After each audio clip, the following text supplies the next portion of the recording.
and good evening, and welcome to today's Sunday Serenade. I'm Ezra, and these are my co-hosts. I'm Anna. Thomas. Thank you all for tuning in to listen. Today we are first going to begin with Thomas's contemplation on... I'm going to bring up the crossover between fine art and popular culture, and what does it mean for an artist to incorporate another artist's works in their work, with Drake incorporating some of the aspects of light and the organization of his work from James Turrell. What do you guys think about that? Well, I think it's really interesting that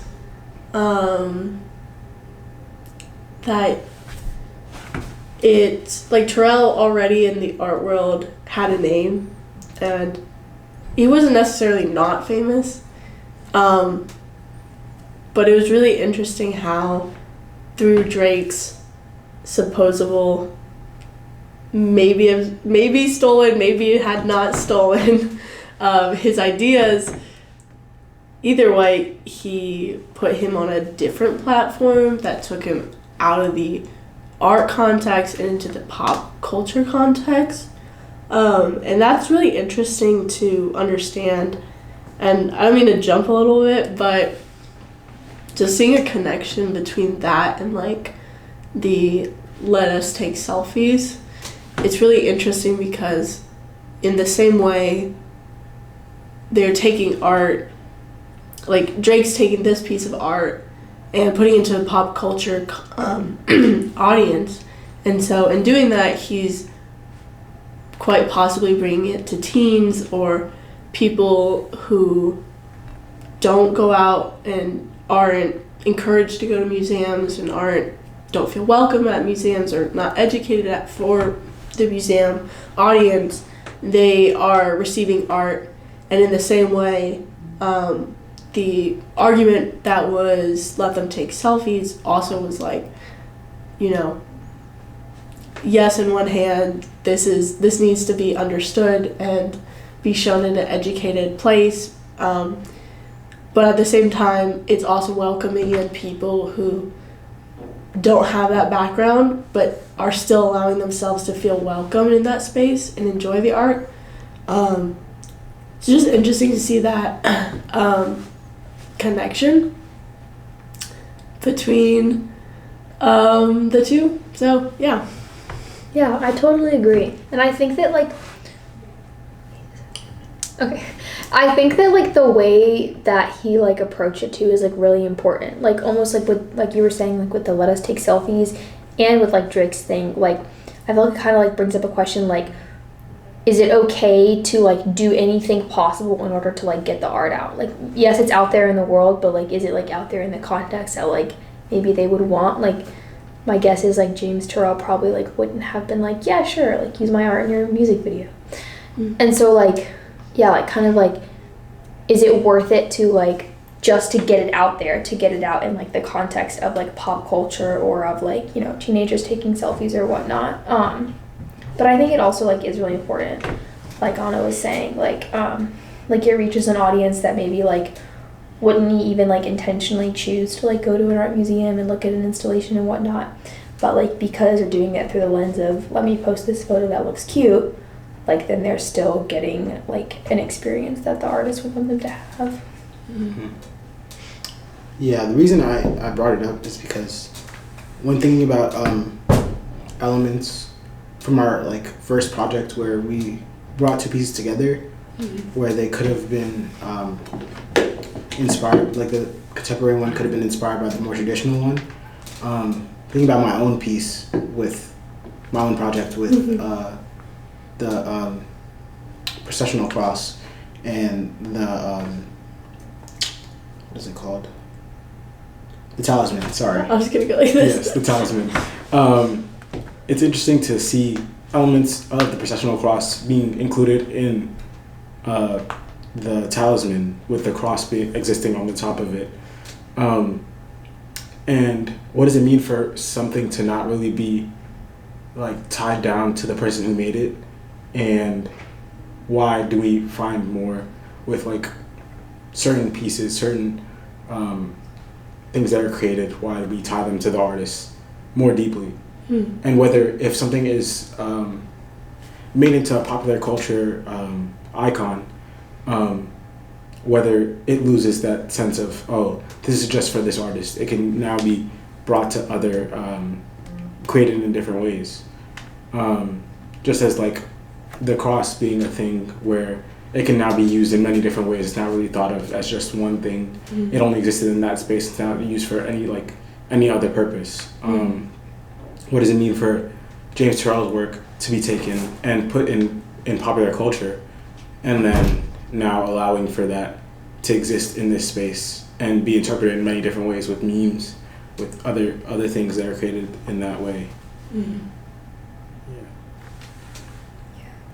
I think that like kind of reminds me of, I don't know if this was in the film or if we talked about it, but like the Obama portrait, and how like the context that I've seen that portrait in is like in like art class that I took like in high school, but then also like on Instagram, or like even like I feel like there's like an album cover that looks like similar to that, where they have like the like floral background and then like the person like in the front, and like maybe that is just like, I guess like a sign of the times, is that like as we're like moving forward and like progressing, like art and like pop culture is kind of like almost blending together, and if they're using it like to their advantage. Something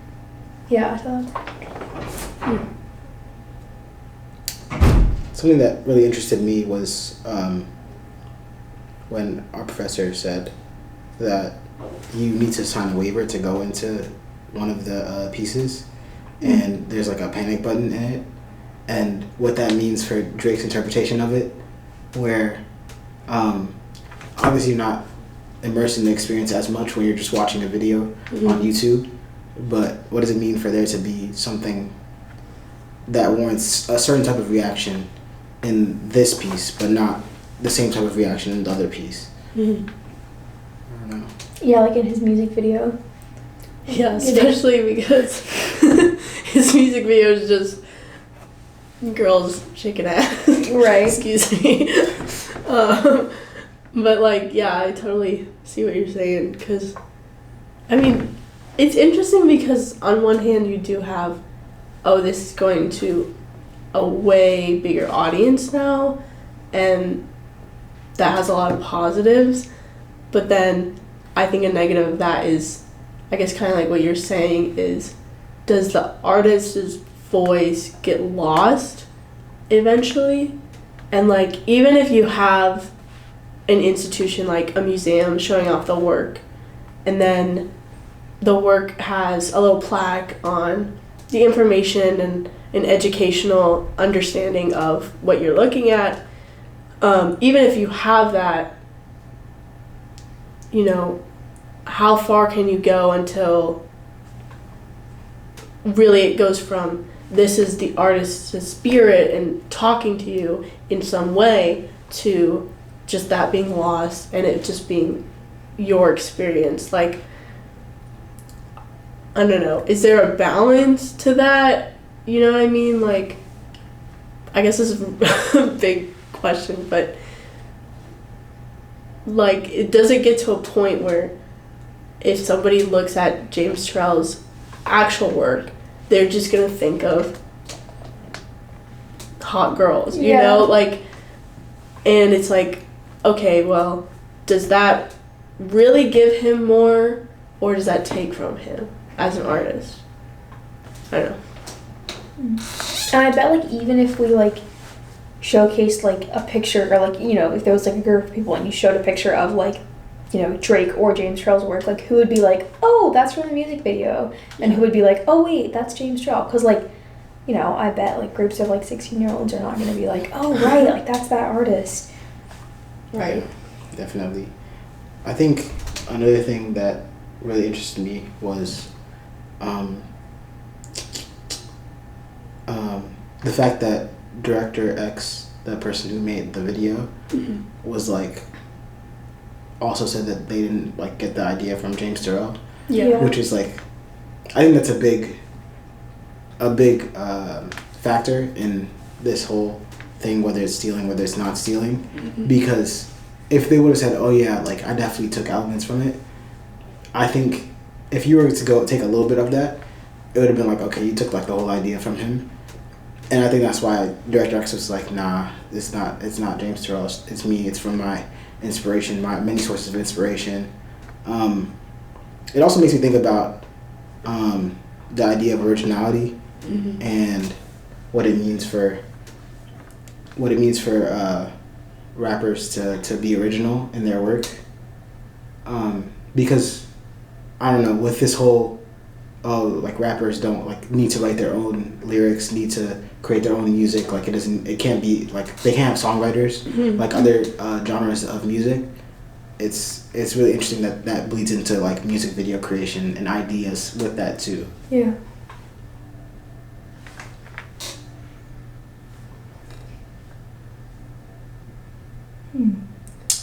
Do we want to talk about the like light as a privilege and punishment portion of that? Yeah. Let's do it. That presentation. They showed a different aspect to what our professor showed, which was the follower, and that was like the web cameras and then the surveillance cameras, I believe. That freaked me out.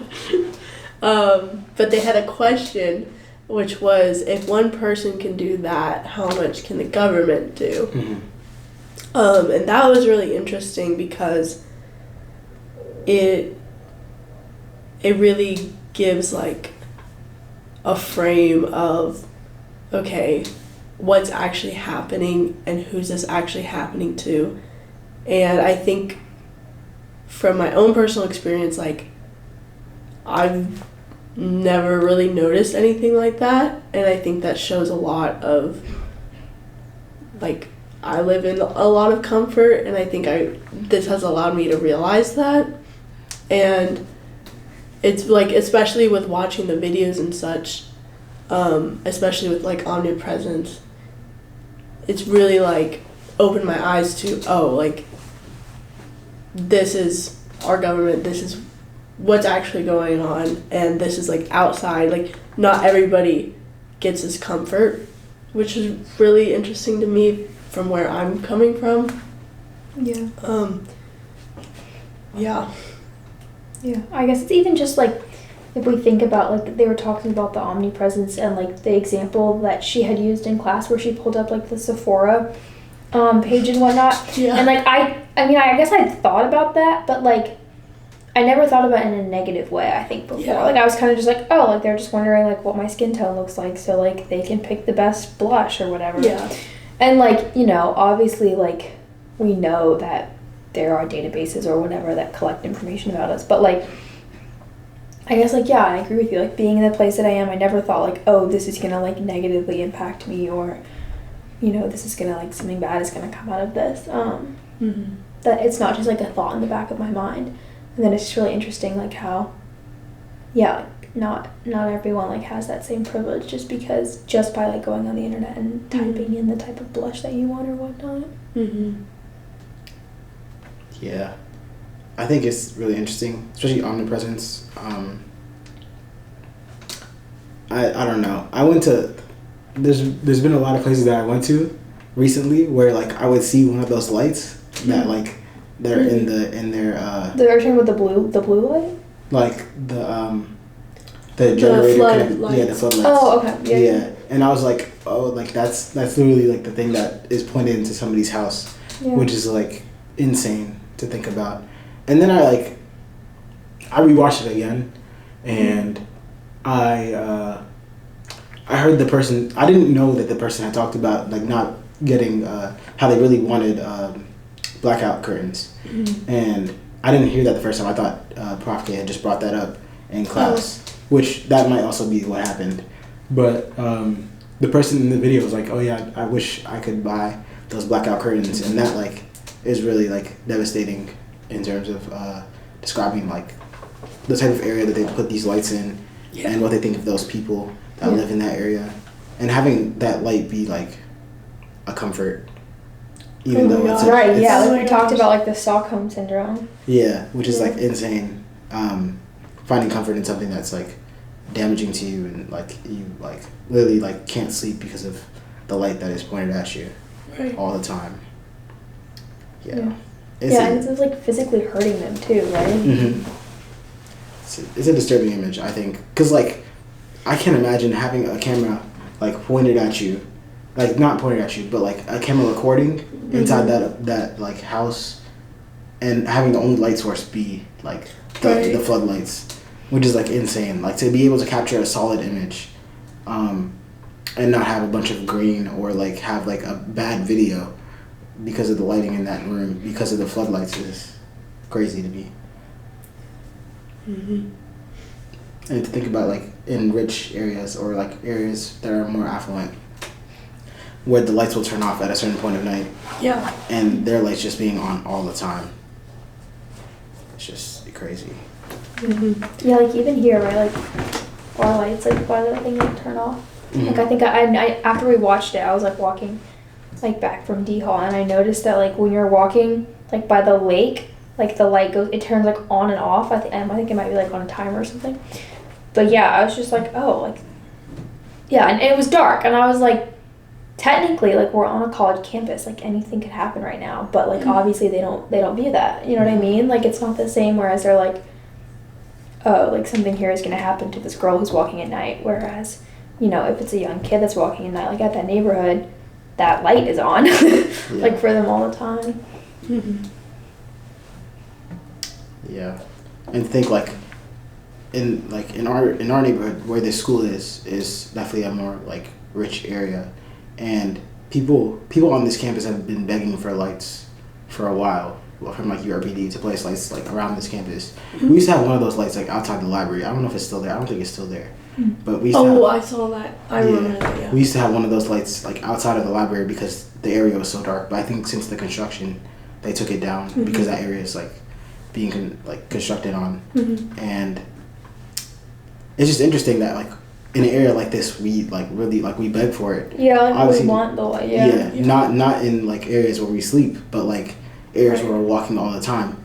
But to have that like be outside your bedroom window or like your house window is just like crazy. Yeah. And they also like the crazy part is they have other lights. Like they had the floodlights. And they have like street lights too. They have street lights too, which is like, right. It's not like that was like the only one. Yeah, which is like crazy, and it's not like they just had it like it was like close to the street lights. It wasn't like so then it's like sorry, no. But then it's like I don't know how the people take it, but if I was there, I feel like I'd be like, this is clearly not for anyone's like my own benefit. Like, why do we have this light and then now this light? You know, like this is clearly like, oh, this light is here not for a positive reason. Like, and I know they talked about how it was the police being like, oh, this is a dangerous neighborhood, but having it like right outside the bedroom door windows, as you were talking about, like that's on a clearly another level. That's no longer this is for anyone's safety, but this is for surveillance. And that's really interesting to me because here, like you were saying, like we're begging for lights because we want our safety.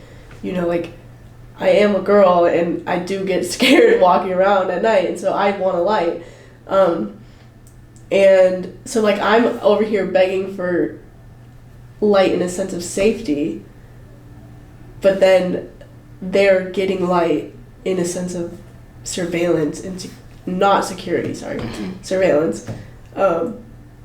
And it's really interesting the opposite ends of the spectrum. Like we're getting the same thing, but they're doing different outcomes. For sure. Yeah. It's definitely devastating. Also, an aspect that we didn't really talk about that much was like the sound of those lights, because they're literally generators. Loud, right? Yeah. They're literally generators, like being in a neighborhood. So having to sleep with those like loud things in your neighborhood on all the time. I mean, we could hear it in one of those videos in Omnipresence, where the little kid was walking to it.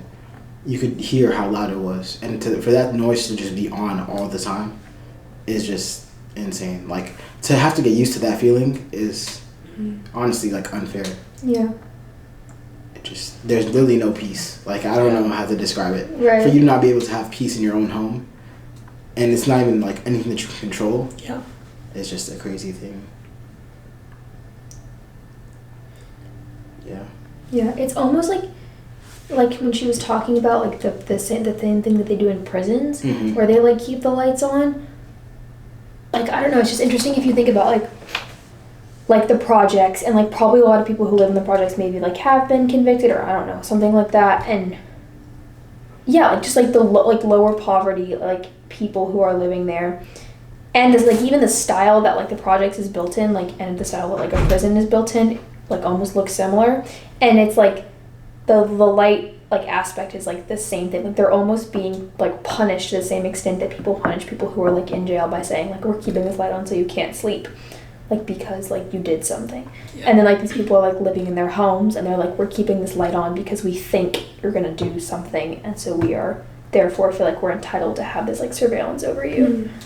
And like, yeah, I think that's an interesting connection, because like people who literally like we would deem as like criminals versus like people like who are just like trying to go to bed. Like, Yeah. kids. And what does that mean for like over policing, decision making in general? Mm-hmm. Not being able to sleep just messes up your decision making in general. Yeah. And like not being able to live in a peaceful environment just wrecks whatever you have to do later on. Yeah. It feels like they're trying to make, like, the government and the police, like, maybe I'm over here conspiracy, but it feels like they're trying to push these people into a position where they become the bad guys. That Or they like, yeah, or even want just them to trying to say like, we want you to do something wrong. Yeah. And that's why we're setting up this environment. Like, that family that the video was on, like, that's just a family.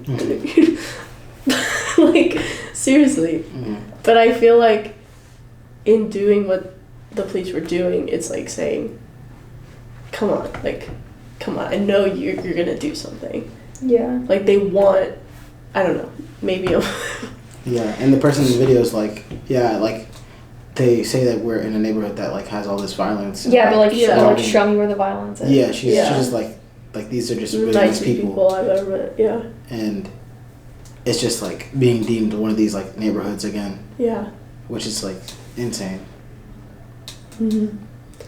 Which goes into their last big thing, which was what happens when blackness enters the frame.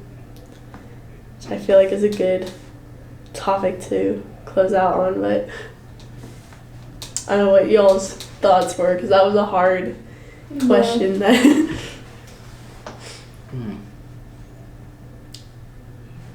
Yeah, we had talked about with the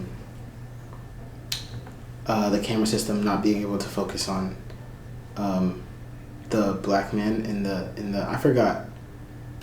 Forgive me, but this was a little while ago. But I forgot what exact video that was. But understanding like all these, how light is used in all these things, and just what it means for blackness to enter the frame, enter into these spaces, and how